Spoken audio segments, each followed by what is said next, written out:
I now hand the conference over to Ms. Mayura Busari from Christensen Advisory. Thank you, and over to you, ma'am.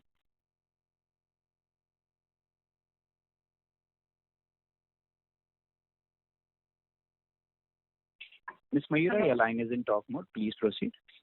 Yes. Thanks, Steve. Good afternoon to all participants in this call. A warm welcome to the Q4 and full year FY21 earnings call of Heramba Industries Limited. The results and the investor presentation have been mailed to you and is also available on the company website at www.heramba.co.in. In case anyone doesn't have a copy of the press release and the presentation, please do write to us and we will be happy to send the same to you. To take us to the results today and answer your questions, we have with us the top management of the company represented by Mr. R.K. Shetty, Managing Director, Mr. Ronak Shetty, Executive Director, and Mr. Maheshwar Godbole, Chief Financial Officer. Mr. R.K. Shetty will start the call with a brief overview of the company and will then be followed by Mr. Godbole giving highlights of the financials for the quarter Q4 and the full year. We will then open the floor for the question and answer session. I would like to remind you that anything that is said in this call which gives any outlook for the future or which can be construed as a forward-looking statement must be viewed in conjunction with the risks and uncertainties that we face. These risks and uncertainties included, but not limited to what we have mentioned in the prospectus filed with SEBI and also in the subsequent annual report that you will find on the website. With that introduction, I will now hand over call to Mr. R.K. Shetty. Over to you, sir. Thank you, ma'am. Hello to all and welcome to the Q4 FY 2021 earnings call in Heramba. First of all, I hope you all along with your family members are safe and keeping well. These are tough times and one of a kind pandemic situation world is facing. The second wave especially has been much widespread than the first one. We all experienced or close towards getting affected. Hope now it is past us. We at Heramba, being a part of an essential sector, would keep our factory operations running with enough manpower. We have been maintaining utmost hygiene norms in all our facilities. For us, employee health and their well-being is paramount and we continue to work from home for our administrative staff. Now coming to business updates. As you all know, this is our first call post our successful IPO in March 2021. Thanks to your support and belief in the management, our IPO was oversubscribed more than 80 times. We, the senior management of the company, are on our toes to take the company to the next level with a clear focus on long-term growth of the company.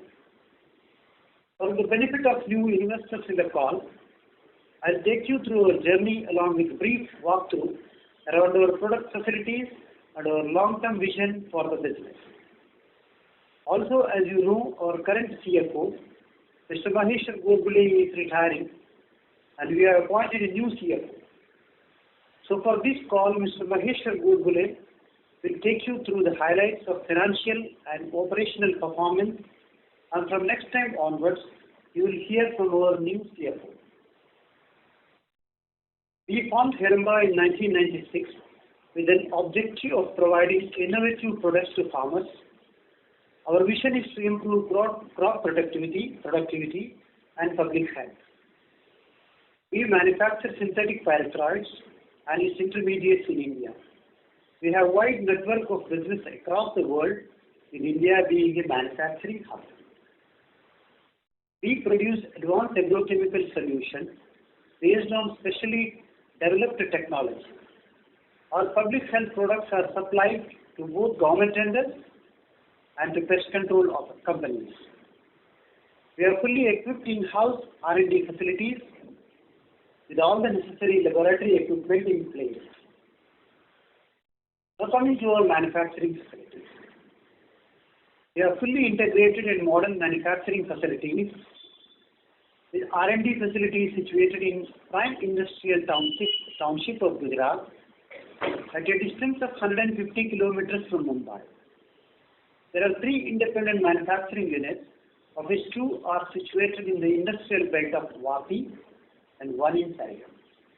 These manufacturing facilities offer a range of crop protection and public health solutions. Of these 3 independent manufacturing units, 2 of these units situated at Vapi are involved in production of various technicals and intermediates, while the 3rd unit at Sarigam is purely a formulation and packing facility.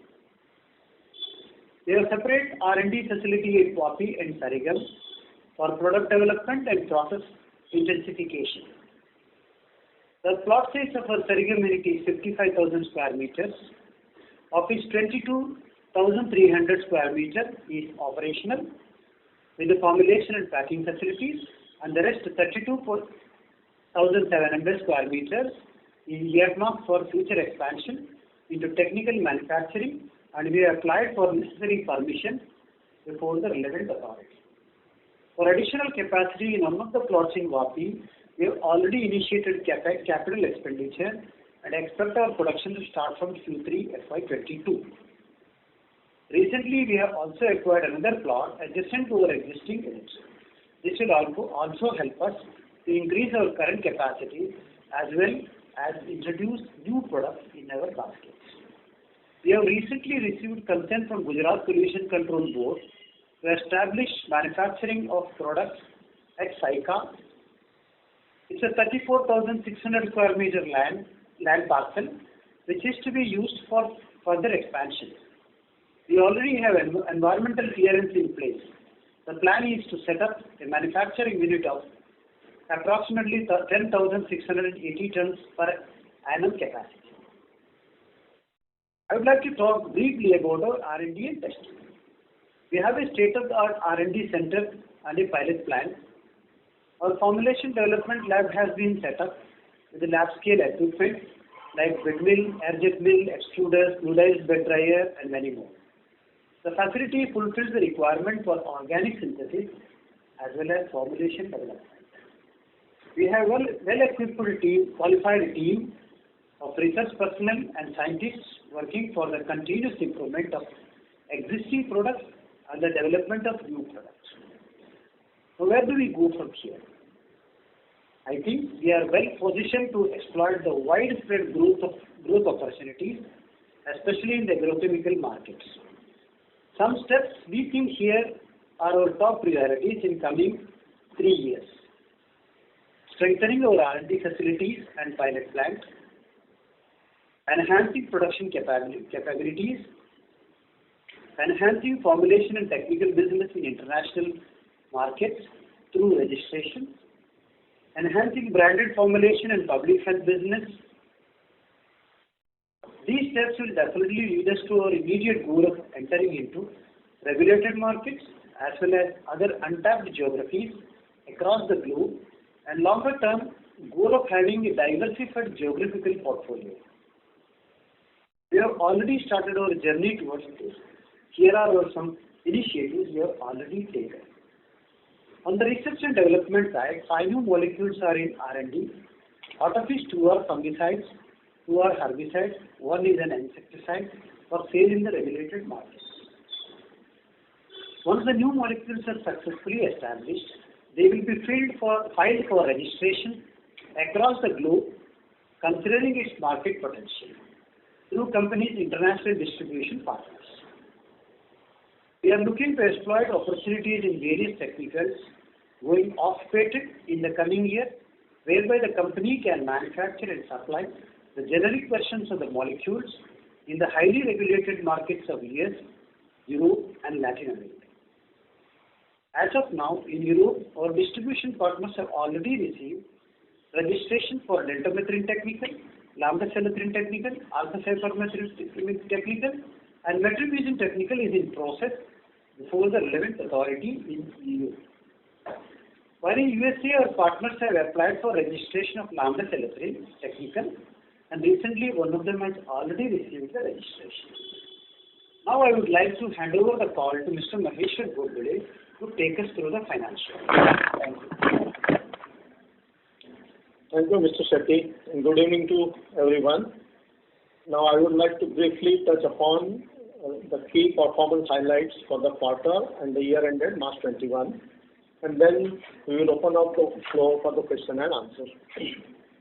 On the revenue side, Q4 for the financial year 21, we had a revenue at 2,731.75 million versus rupees 2,295.25 million in Q4 FY20, a growth of 19.02% on Y2Y basis and a degrowth of 18.04% on Q1Q basis. For financial year 21, revenue is at rupees 12,256.77 million versus rupees 9,679.06 million in financial year 20, a growth of 26.63%. Now looking at the EBITDA margins, Q4 FY21 margins is at rupees 630.45 million versus rupees 412.96 million in Q4 financial year 20, a growth of 52.67% on Y2Y basis and a degrowth of 3.27% on Q1Q basis. Coming to Q4 of financial year 21, EBITDA margins including other income margins is at 23.54% versus 19.33% in Q4 of FY20 and 19.60% in Q3 for financial year 21. For full financial year 21, EBITDA margin including other income is at 2,283.69 million versus rupees 1,458.82 million in financial year 20, with a margin at 18.74% versus a margin of 15.33% last year. Despite the challenging environment, the margins of the company has been stable as a result of our strong product mix and presence across the geography. Now coming to the profit after tax, for the Q4 for the financial year 21, PAT is at rupees 431.99 million versus rupees 262.64 million in Q4 for the financial year 20, a growth of 64.48% on Y2Y basis. For the financial year 21, PAT is at rupees 1542.26 million versus rupees 976.57 million for the financial year 20, a growth of 57.93%. This resulted in earning per share being at rupees 39.41 for the during financial year 21 as against rupees 25 for the financial year 20, a growth of 57.64%. Now moving onto the balance sheet as of March 31st, 2021. As most of you know, the company doesn't have any long-term debt on our books and cash position stood at approximately rupees 847.80 million.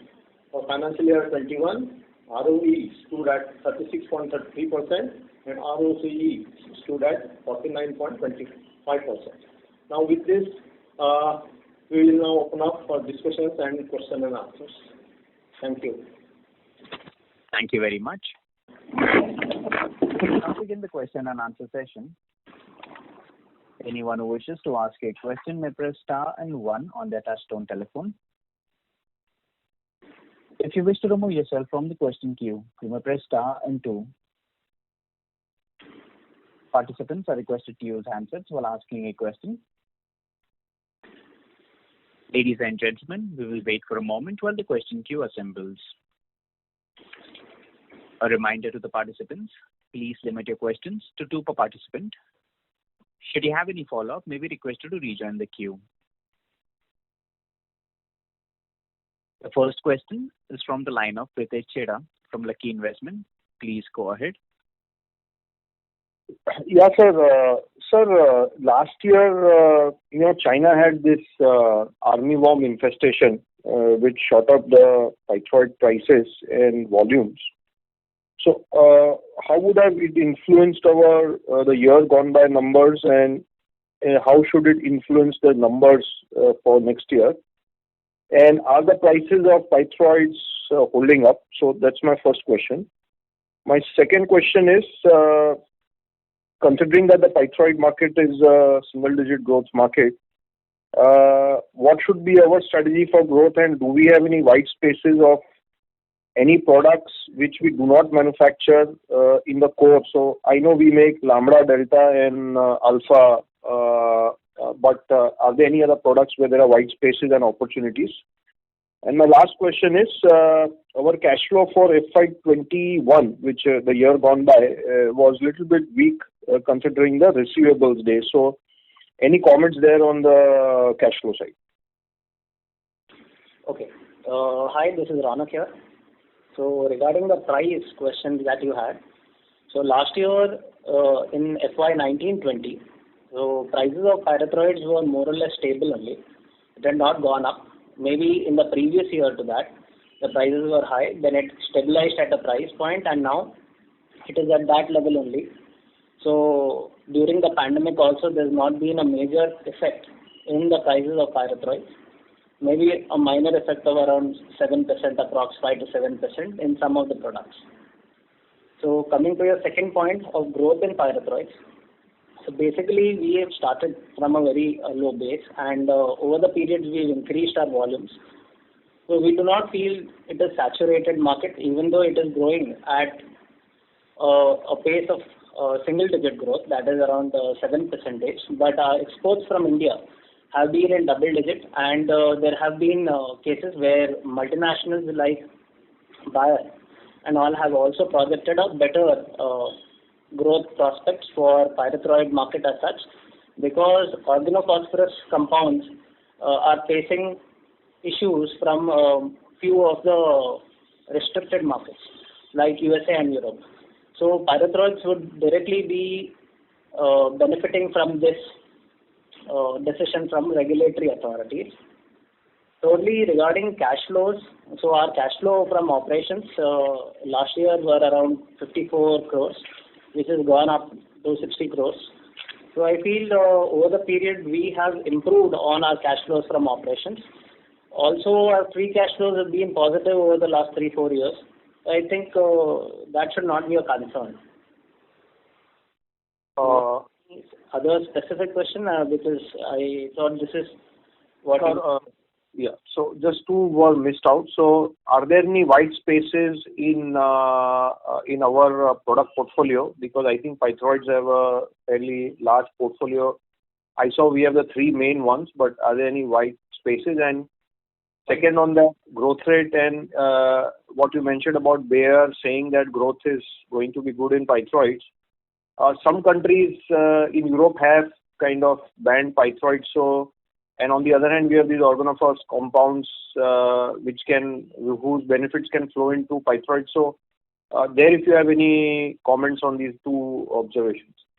Yeah. So countries where there are, basically pyrethroids are safer molecules. None of the bigger markets where pyrethroids are going in good volumes have banned this product yet. But there are a lot of cases where organophosphorus like acephate or chlorpyrifos have come in the light of few of the regulatory authorities like in USA and Europe. So I don't think in near term there would be any issue in pyrethroids. Regarding white spaces, if I think you mean to ask about opportunities, then we have not yet fully entered in all the geographies. So today we are very strong in the Asia Pacific region. We have not yet tapped some of the restricted markets like Latin America, US, Europe. So those are where we see good growth opportunities in future. Plus, not all the pyrethroids have been looked into yet. So we will be looking into a few other pyrethroids also, the bigger ones. Like lambda cyhalothrin, we recently received registration in USA. And for few of the molecules in the pyrethroid segment, we have received registration in EU. Also, we have applied for one registration for one of the pyrethroids, which is not a very big pyrethroid today, in US and Europe. Once we get that product registration, it would also contribute to our top line. So LATAM, which is 40% of the market, is a white space for us where we have opportunity? Yeah, Latin, US could be a good opportunity that we could look into in future. Okay. We do not have registrations today, but in few of the countries like US and Europe, we have recently received, that is last year.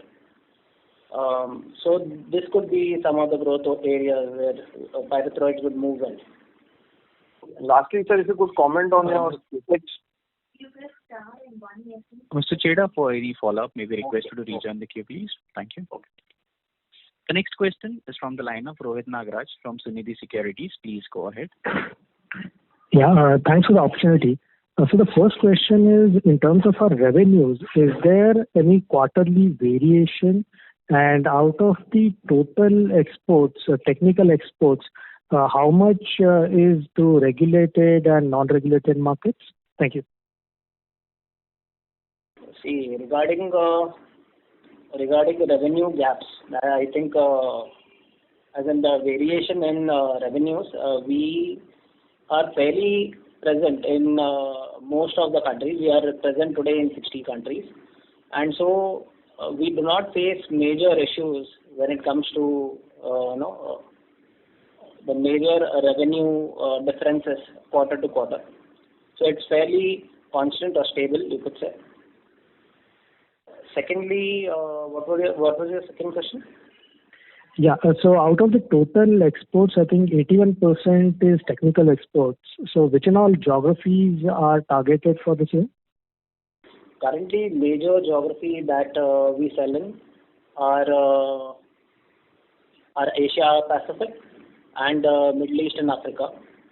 And we've recently received registrations in some of the European, CIS, and US countries.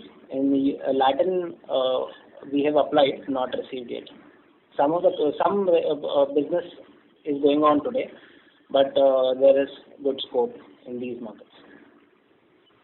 Yep. The second question is on the EHS front. So how are we placed in terms of our environmental initiatives? We have all the necessary EHS related facilities in-house, as well as we have membership in Gujarat GIDC, Vapi Estate. So that way we follow utmost care in all the EHS related environment and safety aspects within our facility. Just wanted to understand whether our plans are zero liquid discharge or we are planning to go in over the next foreseeable future. Pardon? No, it is not zero discharge. We have the required permission for discharge. So now not necessary to go for ZLD. We have in-house treatment facility, as well as we are member in the common facility also. So no need to go for zero discharge in future also. We are comfortable. Sure. Thanks a lot and best of luck, sir. Thank you. The next question is from the line of Varshit Shah from Emkay Global. Please go ahead. Thanks for the opportunity and congratulations to the management for a good set of numbers. Sir, I want to allude to your earlier comment on the new facilities at Saregam and Dahej. So you alluded that you have roughly greater than 10,000 tons per annum capacity at Dahej, which will come up over the course of time. And you have a similar land parcel at Saregam also. So if I do the rough math, I think currently from around 9,000 odd tons, your capacity actually will go up to maybe 31,000 tons, let's say over a period of like two and a half years whenever you fully execute the capex. So is that assessment right, that your capacity will actually treble, let's say in two and a half years, purely from a technical manufacturing point of view? That's my first question. Yes. Okay. And since such a huge capacity will not be just pyrethroid, but you also alluded that you have 5 new molecules also coming up which are non-pyrethroid. So what is the approximate range of pyrethroid contribution today in our revenue, and would that decline, let's say 2-3 years from now, as you also mentioned that you will be entering some recently off-patent molecules in some niche markets as well. So while you might grow the pyrethroids pie, but the other molecules will grow faster. So if you could just throw some light, what is the current pyrethroid contribution and how it could look like, let's say in 2-3 years? Currently, our pyrethroid contribution is around 65% of our total turnover. That would include both formulations as well as technicals. Over the next 3 years, we feel it would come to around 55 odd percentage on both, considering both technical and formulations. Sure. And sir, on this new capex, both at the Dahej and Sarigam, what is the reasonable asset turns which we should expect, and would this also lead to, since these products might be recently off-patent as well, and some new molecules which could be higher margin than pyrethroid. So are this in, first question is the margin higher in this new molecules which you have planned, and what could be the potential market size of some of these molecules if you could just share that? Regarding margins, as a blended margin, our margins would be more or less in this lines that we are showing today. And what was your second question? Yeah, and my second question is, what could be the reasonable asset turns, given that you are very efficient in your current operations? So what would be the reasonable asset turn? Is 2.5, 3 times a reasonable asset turn on this asset at peak utilization? We feel we will be able to maintain what we have today, that is around 3.5 times in our technical front. In the formulation, generally, there are higher asset turns. That's why our blended asset turns would look better than the rest of the agrochemical companies. Sure. And just one last question on the cash flow. So I could just observe that your payable days actually has gone down, which has led to slightly lower than expected growth in the operating cash flow, and your gross margin has actually spiked this quarter. So my first question is that you have sort of traded off extra cash with better terms on the raw material purchase, and hence the margin has spiked up. So is that the right assessment? And because if I were to normalize your payables, roughly your cash should be higher by around 70 odd crores, 60 odd crores. Yes, you are right. But of course, it's one of the factors in margin expansion. Right, we are procure raw materials quite economically. And second thing is a better product mix. And to some extent, in some products, some areas, better realization. It's a combination of that, not only one factor.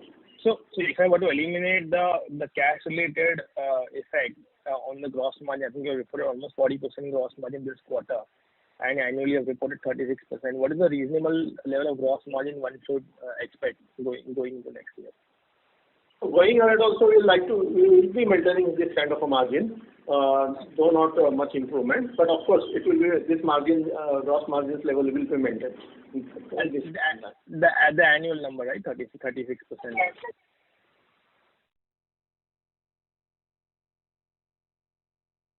Hello? Yes. Hello? Yes. You were referring to the annual margin levels, right? Right, annual margin. Okay. Thank you so much. I'll get back in the queue. Thank you. Thank you. The next question is from the line of Ashwini Agarwal from Ashmore Investment Management. Please go ahead. Congratulations on a very good set of numbers to kick off the season. The first earnings in a post listing. The question I had was on domestic formulations.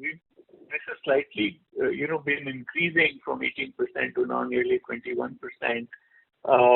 Could you walk us through as to what are your plans on the branded formulations in India, and what kind of margin profile does this piece of the business offer relative to the overall margin profile of the company?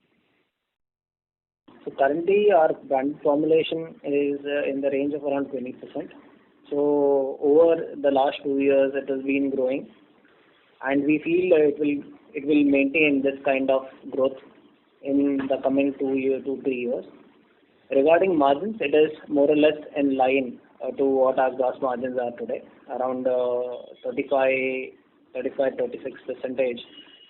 is our realization today. It has improved over the period because of new product launches. New product launches are of higher contribution compared to the older ones. Okay. And in response to one of the previous questions, you mentioned that pretty much you have even quarters across the year. So the fall in revenue in the fourth quarter compared to the third quarter, is that something unnatural or is that a seasonal factor? Yeah, it is generally quarter 4 is for any agrochemical company is soft. So yeah, you could say it is natural. But yet, as compared to, because we are geographically well diversified, that is why we yet have posted a good turnover if you compare versus last year. Okay. One more question I had was on costing and pricing. I mean, we are seeing a lot of raw material costs go up, base raw materials as well as chemicals, etc. What impact is it having upon your business, and are you able to pass on any additional costs that you're facing on the raw material side? Currently, the prices are more or less, even the raw material prices are stable. So last year, because of COVID, a lot of prices got depressed and then they rebounded. So accordingly, our prices also rebounded, and now even final price as well as RM prices are more or less stable. There's no headwind or tailwind from RM prices or from product prices. So your margin profile, we should expect it to remain stable, like you've said in your previous comments. Yes. Okay. And last question, I mean, your capacity is expanding by 3x over the next 3-4 years. You've got, pretty much new markets opening up in Europe, in US, Latin America is a wide space. Your domestic formulation as a percentage of contribution to your overall revenues will keep increasing by 1 or 2% each year, as you say. So, I mean, these are like very large growth drivers you have in place. So if you look out for the next 3 to 5 years, I mean, what kind of aspirational revenue growth would you look at? We feel we'll be able to maintain 18 to 20% growth that we have maintained in the past. Same lines we feel we will be able to maintain 18 to 20% going forward as well. Okay. Thank you so much and all the best. Thank you. Thank you. The next question is from the line of Jigar Walia from OHM Group. Please go ahead. Hi. Thanks for the opportunity. My question pertains to the public health business. I believe it's a very small percentage, but it has been growing quite well over the past few years. So first related question is, what was the share of this business in FY21 overall? And as far as this business is concerned, globally, Bayer has announced exit in the environmental space. So any opportunities for us in the domestic market as well as some indirect opportunities in the export markets? So, yeah. So regarding public health, it is a very small portion of our total turnover. So it would be in the range of around 5% of the total turnover. We are not into exports for public health in a big way. Majorly it is government tenders as well as public health operators in India. Public health operators in India. And this year, because of COVID, it has seen some dip. Because government tenders also, majorly the funds were deployed towards COVID funds, towards COVID. We feel over the period we would be able to maintain around 5% sort of exposure to the public health segment. Understood. Nothing major in terms of not taking a big share out of Bayer locally also, or nothing on this line? No. It would be about 5%. Okay, understood. So, with regards to the US markets and LATAM and the white spaces, or with regards to the organophosphate issue, so is it that you think that the pyrethroids will be able to capture the market, or the market may move to biopesticides in a large way? So if you can elaborate on biopesticides versus pyrethroids. I think pyrethroids only will take that share. Once any switch within the agrochemicals, in the chemical space, would be from organophosphorus to pyrethroids or from carbamates to pyrethroids, that way. Regarding biopesticides, it's in a very early stage, so it's not picked up much because the cost efficiencies are less. So chemical pesticides today yet have a better edge. So I think in the near 3-5 years, we do not face any sort of such issue. Biopesticides. Thank you, sir. I'll come back in the queue, sir. Thanks. Thank you. The next question is from the line of Trisha Kansara from Molecule Ventures. Please go ahead. Thank you for the opportunity.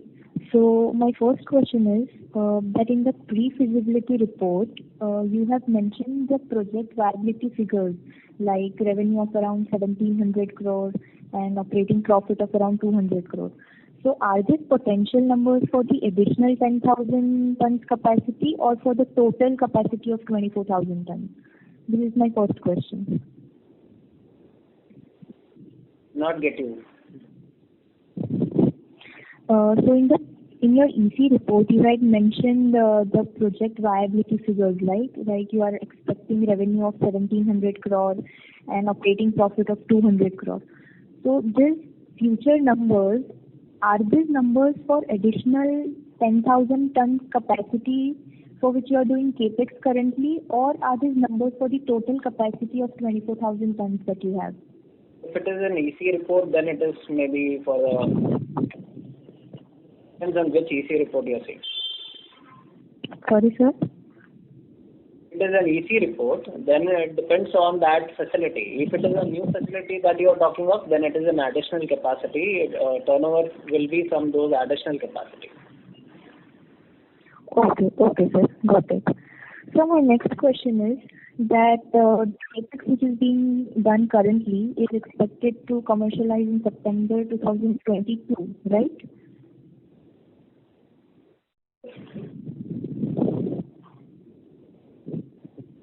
Hello. Am I audible, sir?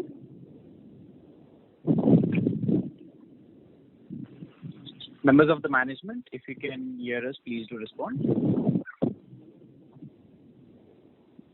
Seems like we lost the correct connection for the management. Please do stay connected while we reconnect the management. We are connected.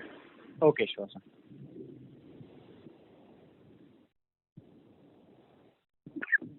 Ma'am, you may proceed with your question. Sure, thank you. So, sir, I was saying that the capex which is currently being done is expected to commercialize in September of 2022, right? Yes. Okay, so can you just give us a rough idea as to when do you expect the particular plant to reach 70-80% capacity utilizations, and when can we see the potential numbers which were mentioned in EC to come in your financials? See, we have just started. We got the EC recently. Yeah, the planning, it is in the planning stage. We will be starting, our planning is to start at 22 September. It will be a first stage. But due to COVID, the work is also slow. Maybe it may take one more quarter also. But the projection is, our effort is to start in the financial year, in the year 22 September. Maybe one quarter here and there will be there. In the meantime, we are also our Sarigam plot is lined up, and there also we will take up the project in future. But sir, when can we expect the potential numbers which were mentioned in the report to kind of actually flow in the company's financials? Like approximately 2 years. 2 years, okay. Sir, also, has the capex amount been revised, or is it the same of 110 crores? Yes, it need not be 100. What is the amount? 100. See, we is a debt-free company, and we have got good profit year on year. That will be deployed to the future projects. Approximately 50 crores per annum will be deployed, and it can be slightly higher than also, since the profitability is better than what it is projected earlier. Okay, sir. Sir, also, is this CapEx debt funded or is it internal accrual funded? It's internal accrual. Okay, sir. We are not averse to that, to taking debt, but right now it is not required. Internal accrual is sufficient. Got it, sir.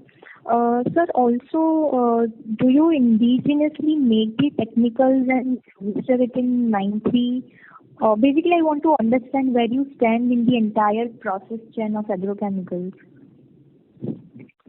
Repeat your question. My question is that do you indigenously make the technicals and register it in the 9(3) section? Or, basically, I want to understand where do you stand in the entire value chain or the process chain of the agrochemicals? In pyrethroids, we are fully backward integrated. For other products, sir, can you come again? the pyrethroids, we are fully backward integrated. Okay.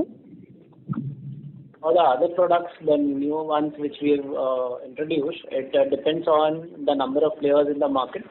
If there is good scope in going backwards, we've gone 1-2 stages backward also. It depends on the volumes that we have received over the period. If product is good, we are okay to go backward as well. Right, sir. Sir, Ms. Trisha, ma'am, sorry to interrupt, but for any follow-up question, we request you to Sure. the queue, please. Thank you. The next question is from the line of Avinash Agarwal, an individual investor. Please go ahead. Hello, sir. May I know, in the current quarter, this running quarter, is it going better from the last quarter of the March quarter? And what is your future projection of EPS, expected guidance of 2002? Thank you. Expected guidance would be around 18 to 20% growth. As we've grown over the past, we see that we'll be able to maintain that sort of run rate in the future as well. And the current quarter is going better than the last quarter, as it is quarter-wise, sale is less. From the December quarter, March quarter was slightly less sale, and the current June quarter, how it is going? So it will be in similar range quarter to quarter. Okay. Thank you. Thank you. The next question is from the line of Levin Shah from ValueQuest Investment Advisors. Please go ahead. Thanks a lot, sir, for the opportunity. My question is on this gross margin. So, you obviously alluded to the fact that we have H2 much better than H1 as a seasonal kind of business. But if you look at the gross margins, there has been a substantial jump that we have seen in second half as compared to first half. And at the same time, the prices of both raw material as well as finished goods, like you said, has been broadly in the range of 5 to 7% up or down. So what has led to this kind of jump in gross margin? I will explain. So the variation in 2 quarters or first half and second half, if you see the business, the domestic formulation, majority of the business takes place in the first half, say from mid-June till September end, basically, which is our main kharif crop season, where the formulation sales mostly happens, but in second half, mostly the technical sale happens, where we have got a better margin profile than compared to formulation. Because in formulation, what happens, we have got a big product basket. Few products are made out of our technicals, we have a better margin, but rest are bought out technicals and formulated and sold. So in technical, which happens majorly in second half, we have a better margins. But overall margins are leveled out, as we have already mentioned, around 33-35%. Okay. So, sir, if we compare YOY as well, so last quarter, March was around 34% kind of margins, whereas currently we have done close to 41%. So what explains that kind of improvement on a YOY basis? Yeah. Basically, the improvement in margins are because of 2-3 factors. One is a better product mix that we have. We have been improving our product mix over the period. So one is better product mix, production efficiency, and there has been even purchase efficiency. To some extent, in some of the products, there has been better realizations as well. So there are multiple aspects that have contributed to better margins. Okay, but going forward, we expect gross margins to be around 35-36%. Or is there any scope for improvement with better product mix over there as well? It would be more or less in this range, plus minus. That's it. Okay. Sir, and just one last question on the growth for full year. So we have done around 28% kind of growth. If you can just break it up in terms of volume and value, that would be very helpful. It would be in the range of around 60-40. So volume is 60 and value would be 40. Yeah. Okay. You could take a range of 60-65 to 35-40. Something in that range. Okay. Okay. Thank you. Thanks a lot, sir. Thank you. The next question is from the line of Nikhil MS, an individual investor. Please go ahead.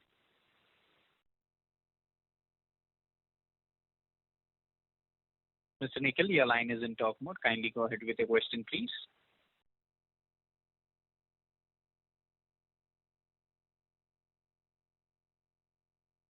As there is no reply from the current participant, we move to the next question from the line of Dalwinder Singh from Canara HSBC Insurance. Please go ahead.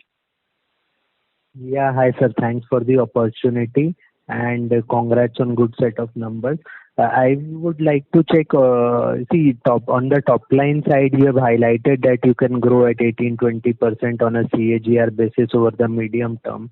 So while on the gross margins you have explained clearly, on the EBITDA margin front, if I see this quarter's margins are around 21.5%, while on a yearly basis it is around 18.2%. So as a steady state company basis and not talking of quarterly margins, on annual margins, is there a scope to improve margins further with 18-20% kind of growth, operating leverage will play out, or this is your max kind of margin? So on the EBITDA margin front, if you can spell out what are your expectations?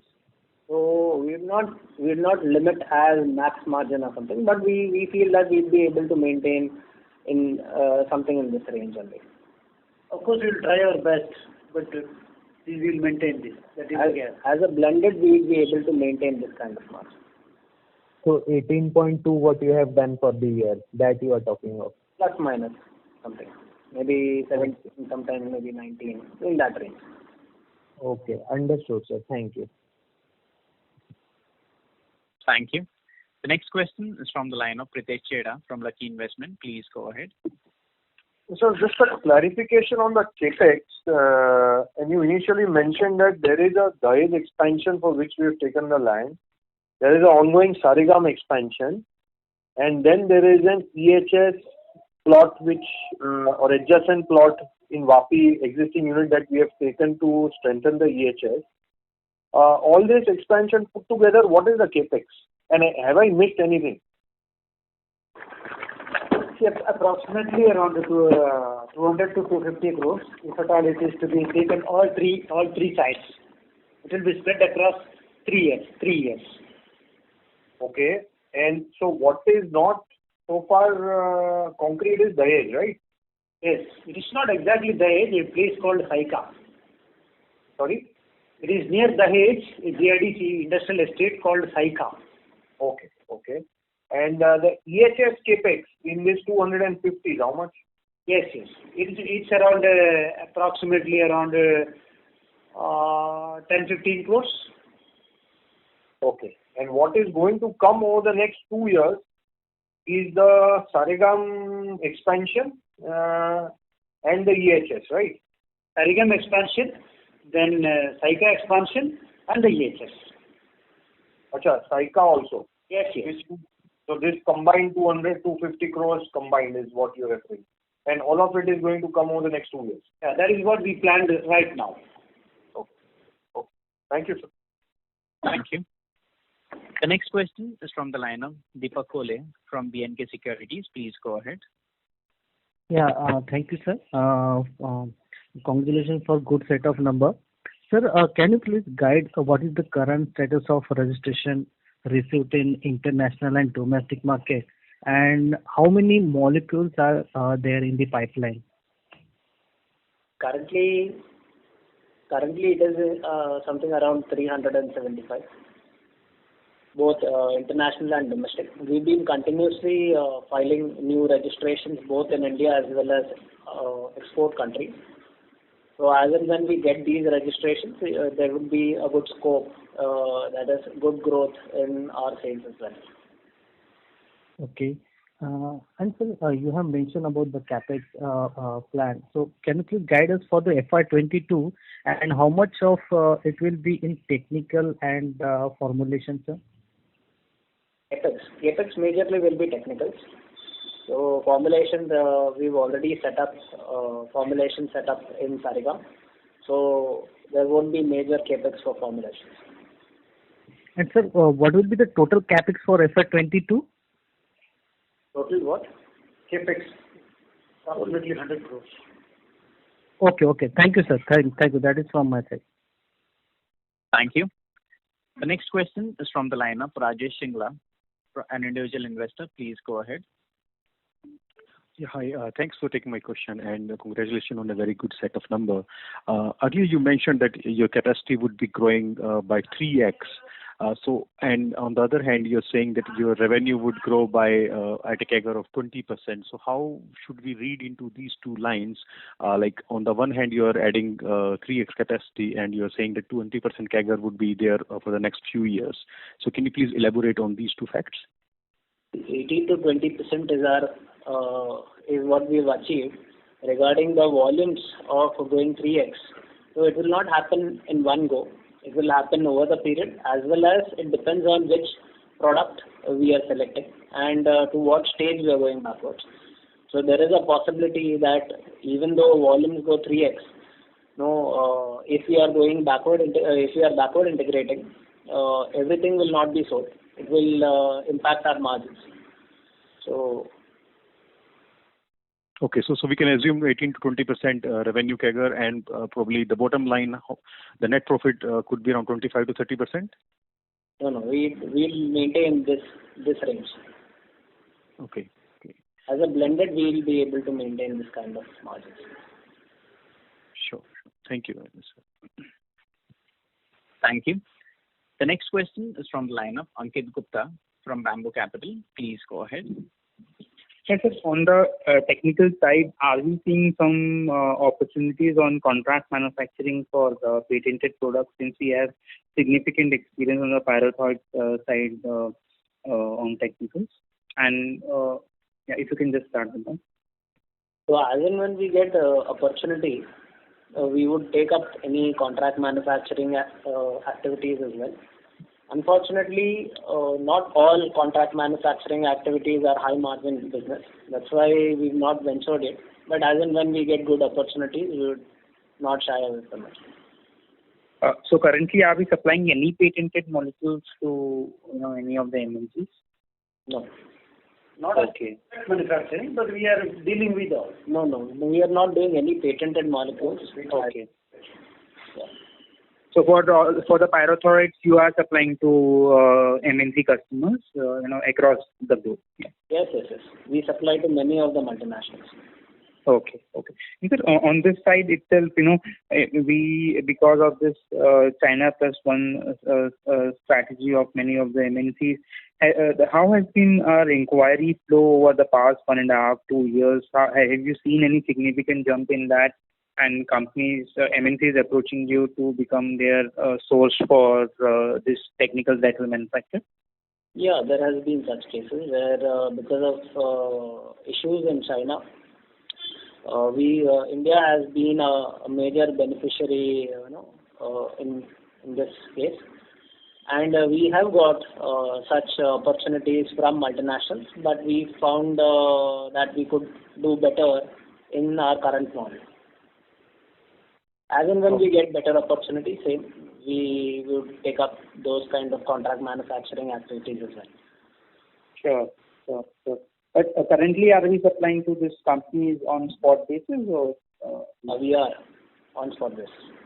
But these are not long term. This might be in a few months contract, 3 months, 6 months, 1 year contract. Yes. 1 or 2 months. 2-3 months. 2-3. Okay, but normally what we have seen is like even this customer, if your supplies are good and they're satisfied with the quality and pricing, and then they do become your regular customers and take annual supplies from you. Has that been your experience as well? No, generally we do not prefer annual contracts because whenever it is an annual contract, it becomes very difficult to pass on the raw material changes to our customers. So we prefer having a 2 to 3 months order book. And simultaneously, we also have similar kind of purchase contracts with our suppliers. So it protects us in case of any upward movement in raw material prices as well. Okay. Thank you so much. Thank you. Thank you. The next question is from the line of Sanjay Menani, an individual investor. Please go ahead. Hello, am I audible? So if you can speak closer to the answer, please.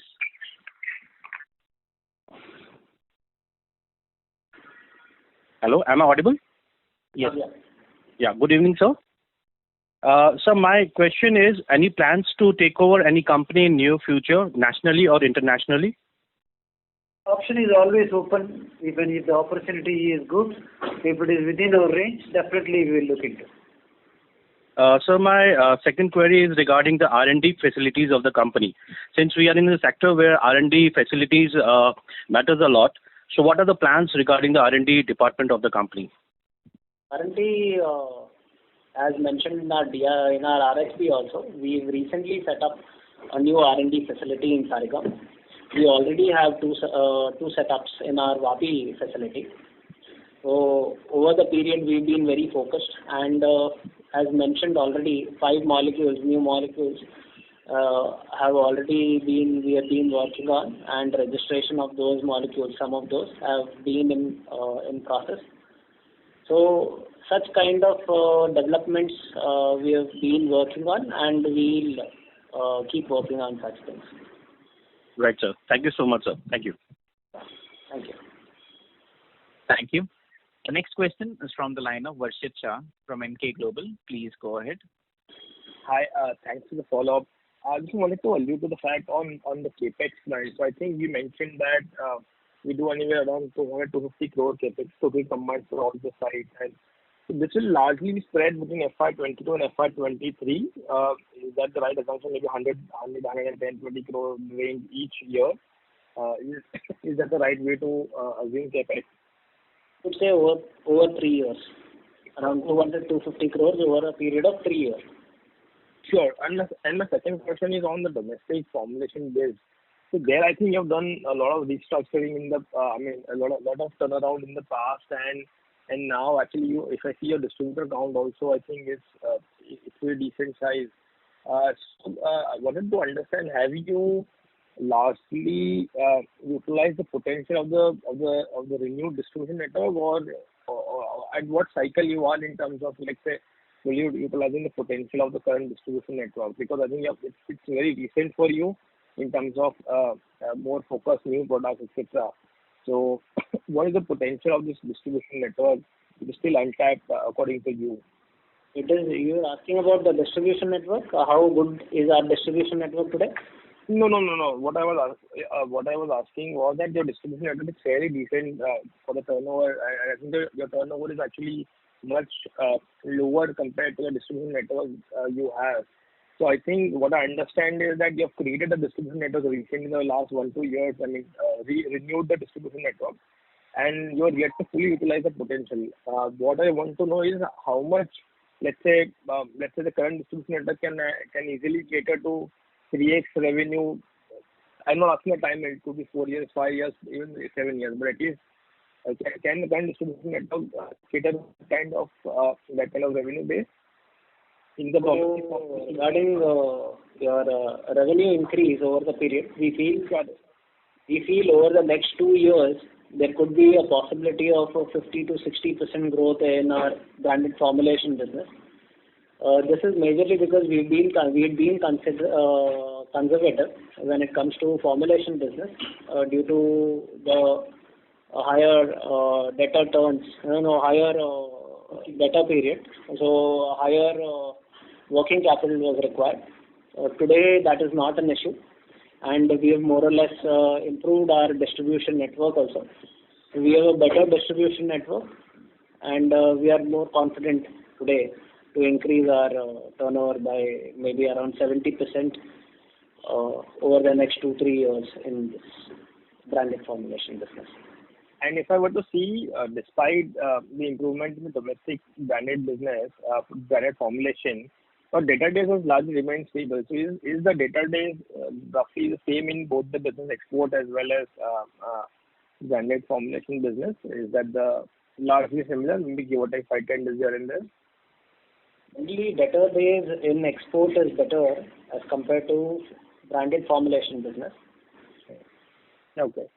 But margin-wise, branded formulation business would be better as compared to a normal B2B formulation business. So yeah, it is better realization and a little higher debtor days. Because it's our own brand, whereas in the international business, it is not our brand, it is other brand. Sure. And one last question on the international side. So I think some of our intermediate like MPBD, which we produce, they have actually around 50 to 56% anti-dumping duty in China, and still we are able to export to China. So is the cost differential in manufacturing so high that it is still viable for a Chinese guy to import from India despite the anti-dumping duty? Yes. Is the assessment correct? Yes. So this cost competitiveness comes largely because of the backward integration you have. Is that the way to understand? Yes. Fair enough. Thank you. As well as some raw materials are cheaper in India as compared to China when it comes to MPBD. Okay. Fair enough. I'll get back. Thank you so much. And all the best. Thank you. The next question is from the line of Jigar Walia from OHM Group. Please go ahead. Hi, thanks for the follow-up. My question was pertaining to the capex by the other peer group as well. Actually, Dhanuka is putting up over 300 CR where it can manufacture synthetic pyrethroids. Anything where any of the other competitors, Tacross, Emani, anybody else, or globally because of this China plus one shift, you see any increased competition also while opportunity increase? No, at present there's definitely Dhanuka must have planned for synthetic pyrethroid, but it is yet in a very early stage. All the other players are being an older players, so we do not see any new capacities coming in this segment.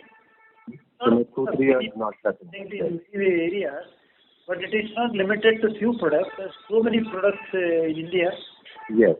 So exactly. So my next question was pertaining to that. If you can help us understand a little bit more between this alpha, delta, lambda, and there are other products that we are not into. So if you can probably educate us a little bit more, if it is possible. Otherwise, maybe you can take it offline. Yeah. So we've been in more or less all the pyrethroids, all these major pyrethroids, that is alpha, delta, lambda, Cyper and all. One product which has a good potential is bifenthrin. Bifenthrin, okay. We are looking into, and registration activities of that also we've been doing. However, we are not too focused only in the pyrethroid segment. So in the future, over the next 3 years, there will be a switch where newer molecules from other segments would also form a good part of our revenues. Absolutely. Understood. And existing competition landscape also, or the peer group kind of work into different products, or they are into the same products? All are means not necessarily same. Some make, we are into the entire pyrethroid range. And others may be into some specific products. In 3 of them or 2 of them. Company like UPL makes only cypermethrin. So that way. And any of these one category that is basically growing faster within these subcategories? Any category which are growing faster? Category as in? Any of these products, not category, any of these products which are seeing a faster growth versus the others? More or less not necessarily. growing in the same pace, you could say. All are growing. So it's not that alpha is growing faster than the others. From period to period. Maybe in one, maybe today alpha is doing better. Maybe lambda is doing better. In the past, the delta was doing better. So it depends. Got it. So capacities are fungible between all these three. So for us, but generally, if somebody is into two products, then they remain into those. Not necessarily everyone can get into everything. Yeah. So since the plant is fungible in nature, we can, depending upon the situation, wherever the demand is more and the profitability is more, we can switch and increase the capacity accordingly. Understood. Thank you so much, sir. Thank you. Thank you. We take the last question from the line of Trisha Kansara from Molecule Ventures. Please go ahead. So this is like a follow-up question. So you mentioned that the EC numbers are only of the additional capacity. So this is just for the clarification purpose that are you saying that this new capex of around 100 odd crores will give us an incremental revenue of 1700 crores? Is this the case, sir? It is already mentioned that in our new facilities, the technical facilities, you could consider an asset turns of around 3.5 times as an average. So it could be better than that, in that range, something in that range. Okay, sir, got it. Also, sir, can you give us a breakup of the percentage shares of insecticides, herbicides, and fungicides in the technical sales? It is insecticides because Sorry? It will be insecticides as pyrethroids are basically insecticides. So our portfolio would be like as 65% of our turnover comes from pyrethroids, you could say 70% odd would be insecticides. Got it, sir. Sir, my last question would be that how much do synthetic pyrethroids contribute to our sorry, my bad. I wanted to ask how competitive is this market and what is China's percentage share in this market? Basically, the products where we are backward integrated. So these products we have registration in China, which is a unique factor. Many other pyrethroid players, I can say most of the pyrethroid players do not have this registration. It is a very expensive registration. We are one of the few companies in the agrochemical space who are selling products in China, these pyrethroids in China. So that would give you a feel of which country is stronger. Sure, sir. Sure. Thank you. That's all from my side. Thank you. I would now like to hand the conference over to Mr. Ronak R. Shetty for closing comments. Over to you, sir. Yeah. Thank you all. Thank you all investors who've shown interest in our conference call. And I hope you have a very safe year ahead. Thank you. Thank you, one and all. Yeah. Ladies and gentlemen, on behalf of Hirenba Industries Limited, that concludes this conference. We thank you all for joining us, and you may now disconnect your lines. Thank you.